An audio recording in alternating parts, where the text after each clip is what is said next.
Hey, everybody, and welcome back to another episode number 20 of the Optimized for Impact podcast. For some reason, I still trip over the name sometimes.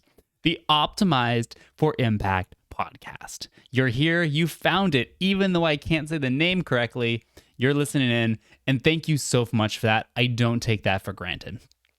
This episode is going to be quick. I wanted to share a thought that I had that's triggered a couple other thoughts and wrapped around into a reminder that I found very, very powerful in the moment that I was in. And I hope that you find this reminder powerful as well.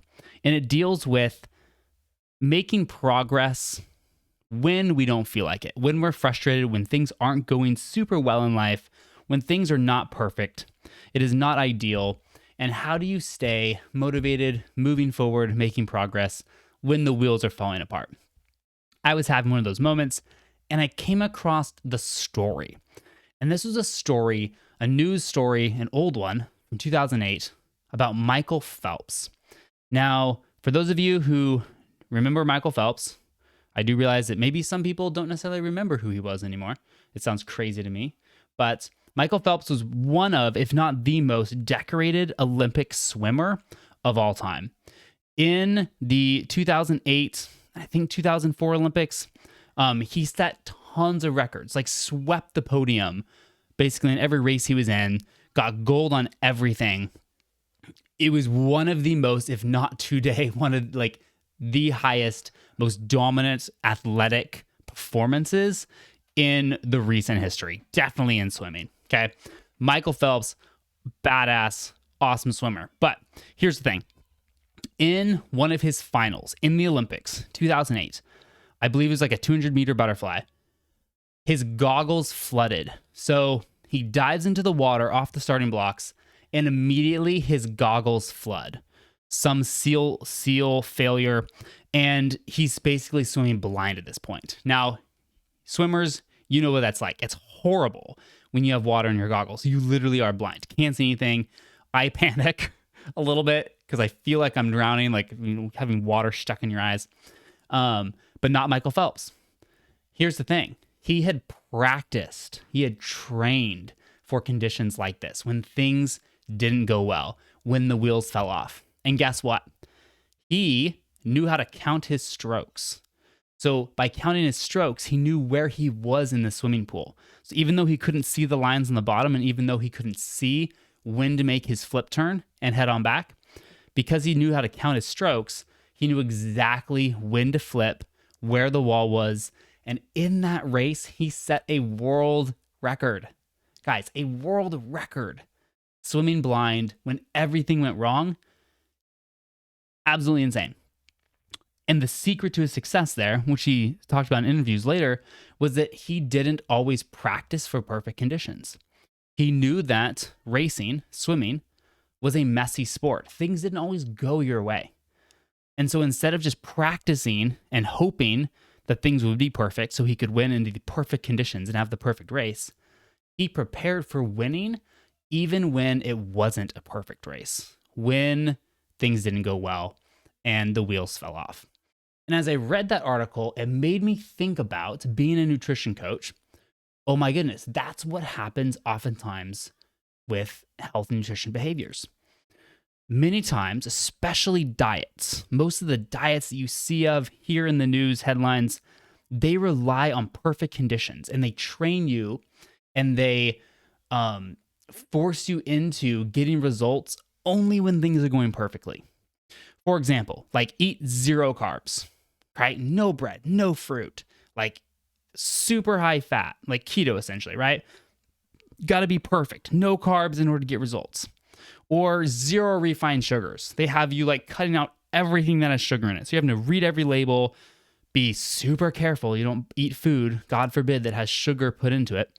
Okay. Again, a perfect, strict rule you have to follow. Things have to be perfect for you to get results on this diet. Or one of the recent fads, intermittent fasting. You can only eat between these hours, and that's the only way to get results. And it's crazy because it relies on perfection to get results. Super strict. You're training for perfect. And it's broken, as we saw in the story of Michael Phelps, because life isn't perfect. Nothing is. Life is rarely lived in the ideal conditions, in a controlled environment. We all know life is messy. Kids get sick. Your car gets rear-ended. Now you have no car to get to work. You just started an exercise program, but then you sprain your ankle, right? Life isn't perfect, and life is never ideal, or is rarely ideal. And so why do we try to follow these diets that tell us we have to be perfect and things have to be ideal in order to get results? It doesn't make sense, because those break down under the pressure and the messiness and the chaotic schedules and things that pop up in real life. And so because many times we fall for this idea of trying to follow the perfect diet with the strict rules in order to get results, because those fail time and time and time again when things come up, this keeps individuals, many people, stuck or trapped in the diet cycle, or stuck at in a level of health, a level of fitness that they don't enjoy. Because again, diets train you and tell you you have to be perfect in order to get results. And that just never really happens. So here's the solution. As we can learn from Michael Phelps, we need to prepare for the messy and the imperfect conditions that you and I will face in day-to-day life. So instead of following all the popular diets with their rigid, perfect rules, here's what I suggest we do instead. And that is that you come at your health, nutrition, and exercise behaviors or goals with a flexible, practice-based approach.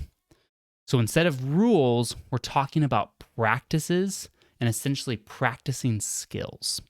So I have two things for you in how to go from following perfect diets that are inflexible and keep you stuck because they're broken and they don't work in the reality of life, to this approach that is flexible and allows you to continually moving forward, be consistent, if you will, to be able to get results no matter what happens, no matter what surprises come in your day-to-day life and in your day-to-day schedule. So I've got two things. One is a method and one is a mindset. So we're going to start with the method. And this is, as I just talked about, this concept of practicing skills rather than following or setting rules, perfect rules. So the difference here is rules are, if you break it, you fail, period. It's very this side or this side. There's a clear line. It is black or white. It is you either do it or you don't. There is no flexibility. There is no gray area. You either win or you lose. That's it. Rules, right? You either do the thing you said you do and you're a winner, or you don't and you're a loser. It's very brutal. And again, this is where diets come from. Eat 0 carbs. If you, God forbid, eat an apple that day, you failed, right? That's a rule. Versus a practice, which is where you choose a skill you want to work on and you do what you can that day. There's no rule. It's just one of those things where you're like, hey, this is the direction I want to go. I want to move my body today. And that can be either a 2-hour workout in the gym, the perfect workout, or it can be a 5-minute walk. It's a practice. It's flexible. It's on a continuum. You can do many things and still win. You see the difference versus the all or nothing, you do it or you don't, eat 0 carbs, you're either win or you lose, versus an example would be, I'm going to choose a healthy carbohydrate today. Boom, that is a practice. You're eating healthier, smarter carbs, and that means you could win, you could be successful, you can make progress if you made one simple decision, ate one better carb, or you ate 10, right? You're winning either way. You're getting momentum, you're moving forward versus that win or lose, nothing in between. Here's an example.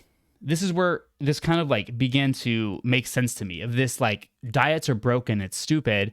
I should practice skills. I should go with this practice-based flexible approach.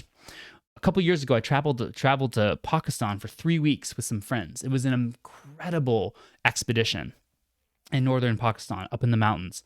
And during that time, we were at the mercy of whatever food our guide bought us. So we'd just be driving in our little tour van, bouncing around the dirt roads and rock roads of Pakistan. And we just stop in a village and go into some random house. Right? I still don't really understand how this worked. And there'd be food there. And we would just eat whatever our guide purchased for us, essentially. And in that environment, when life was crazy, how successful do you think I would have been if I was like, I ain't eating a single carb, right?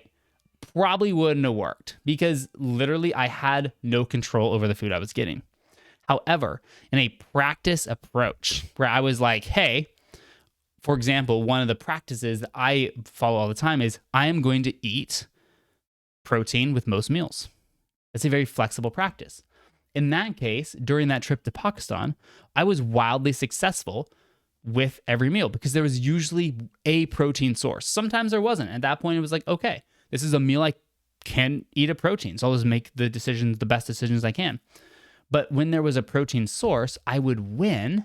I would make progress. I would live in alignment with my nutrition goals by just choosing the protein at the meal that it was there.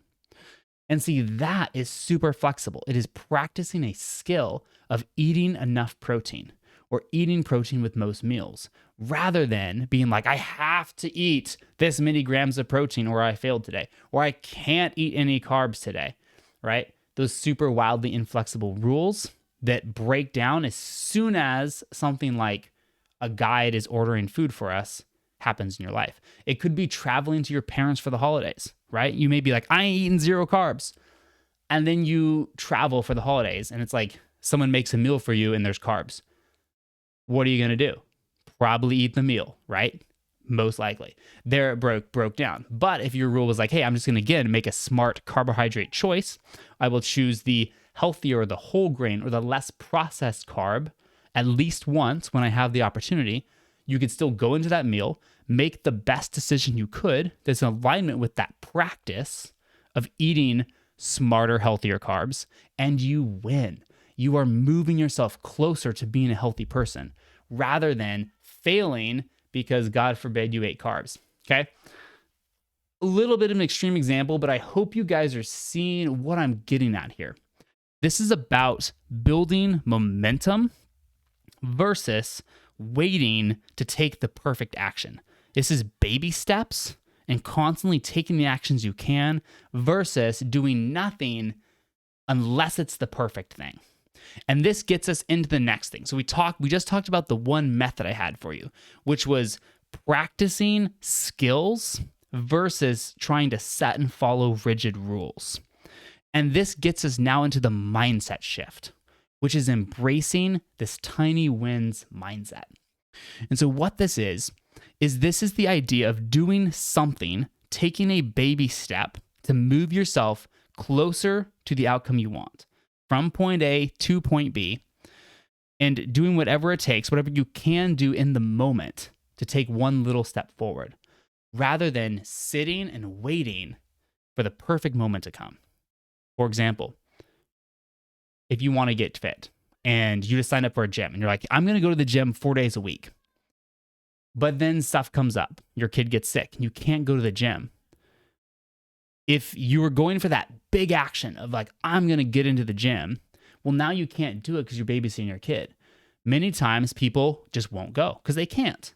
And that's great, but they won't do anything, right? They were stuck waiting for the perfect action, which was, I'm going to get to the gym to do the workout, instead of doing what they could, which may be putting their kid in the stroller and going for a walk around the block. That is a baby step. That is a tiny win that you still got exercise. You still moved your body and you still invested in your fitness. You moved one step closer to being the more fit individual that you want to be. And you did that because you embraced the tiny wins mindset, which is, hey, even though I can't do the thing that I wanted to do, the perfect action, I will still do something. And that mindset has to be consciously learned. Because again, many of us, myself included, drift to this, well, if I can't do the thing that I wanted to do, which was go to the gym, then screw it. I'm not going to do anything. I missed it. And it's maintaining this flexibility, this cognitive flexibility to go, okay, if I can't go to the gym, I can still get myself a little bit healthier by doing what I can. Maybe you can't even take your kid outside because your kid's barfing all over the place. You could still do some air squats in the kitchen while you make some chicken noodle soup, right? 5 air squats by the stove. You're still getting exercise. You're moving your body, and it's a tiny step. You are now closer to the person you want to be than if you were just like, well, can't make it to the gym, not going to do anything. Okay? So stack small wins. Do what you can when you can. That is the tiny wins mindset. So, hope you enjoyed this short episode. Again, the whole concept here was prepare for when it's messy. Life isn't perfect, and many times we start or follow these rigid diets or these exercise plans that are perfect. And perfect is great. If you can do perfect, absolutely enjoy it. Do it. But perfect will eventually break down. And when it does break down, unless you and I have an ability to scale the thing back we wanted to do, to make it flexible so that we can take a small step, even when we can't take the big step. That ability to be flexible, to think about a practice. How can I practice being a healthy individual, a fit individual? And how can I take that one tiny step, even if I can't do the perfect thing right now? Those two things, that method and that mindset, that is going to get you at the end of the day, the results you want much more quickly. It's going to allow you and me to become the type of people we wish to be much more quickly than if we continue to wait and only take action when it's perfect. If we want to win in life, like Michael Phelps won in the race, we need to practice and prepare for the messy and for the imperfect so that we can continue to build momentum and move toward the results that we want. So, I hope you found this helpful.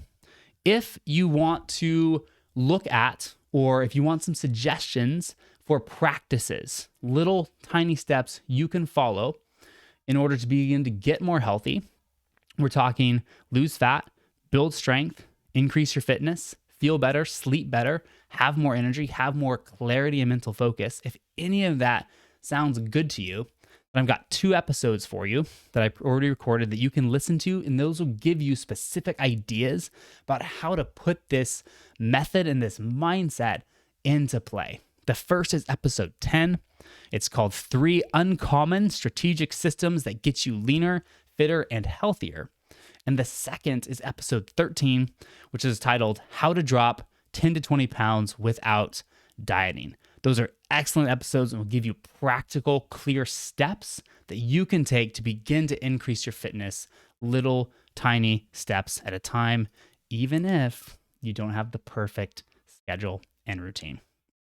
Okay, and lastly, guys, I don't run ads on this podcast. I do this and I put this information out there because it's stuff that has helped me become leaner, fitter, healthier, and overall a better human.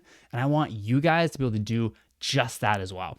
Now, the one ask I have is that if you have found this valuable, if this podcast is something that you enjoy and you find useful and worth your time, the one ask I have is that you leave a rating and review, because that massively helps this podcast go out to more people. And you can join us in our mission of helping 1 million people increase and elevate their health so they can live more fully alive.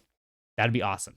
And again, other last thing, I guess I have 2 asks. If you rate and review the podcast, it takes like 60 seconds to do. Super quick. Big help. And then finally, if you know of someone who would benefit from hearing this, just simply share it with them and bring them along. As you get healthier, as you get fitter in this year, 2023, bring a friend along, share it with them, and then we're all going to get more healthy, fit, and live more fully alive together. All right, that's it for today. Thank you so much for tuning in. I'll see you next week for another episode of, let's see if I can say it right this time, the Optimized for Impact podcast. Take care.